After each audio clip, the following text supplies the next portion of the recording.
General public is in no danger. It's a isolated incident. Have the men responsible for a fatal shooting in Grand Chute yesterday afternoon. Good evening and thank you for joining us. Tom is off tonight. Police have arrested 2 men in connection with yesterday's murder on the border of Grand Chute and Appleton. Local 5's Steve Dent joins us live in studio to tell us more about the investigation and also has reaction from the neighborhood. Steve? Well, Aaron, at this point, we still don't know who the person is who was shot and killed in Grand Chute on Sunday. But we are learning more about the 2 people who were arrested. And this also marks the second large police presence in the same neighborhood this past month.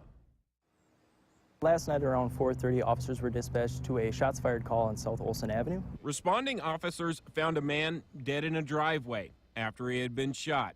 It was a very active scene. A gentleman started walking towards the officers where he was taken into custody, and then officers did clear the vehicle and make sure that it was safe. Police arrested 19-year-old Trevor Tila and recommend charges of first-degree intentional homicide.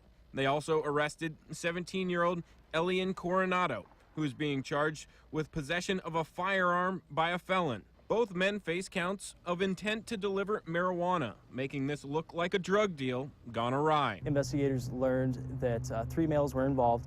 Obviously, the male victim and 2 other males, they were in a verbal argument that turned physical. However, investigators are still looking into what led into the shooting. And events like the one that happened here on the 600 block of South Olson Avenue have people in the neighborhood concerned. Because just down the block a few weeks ago, there was a police standoff. This whole last month, I feel like there's been a lot of crime. It's been raised in Appleton, so like there's been stabbings, robberies, and all kinds of stuff, so it's kind of getting more dangerous. Trent Feldstein, who lives just down the block, says that Tila went to Appleton West. As soon as I seen the mugshot this morning, I was like, oh my God. And hopes nothing like this ever happens in this neighborhood again. It is kind of concerning, but we're just going to try to do our best to keep it as safe as we can. Well, the Grand Chute Police Department asks that if you have any information that could help their investigation to contact them. And the 2 suspects who are in the Outagamie County Jail are expected to make their initial appearance in court later this week.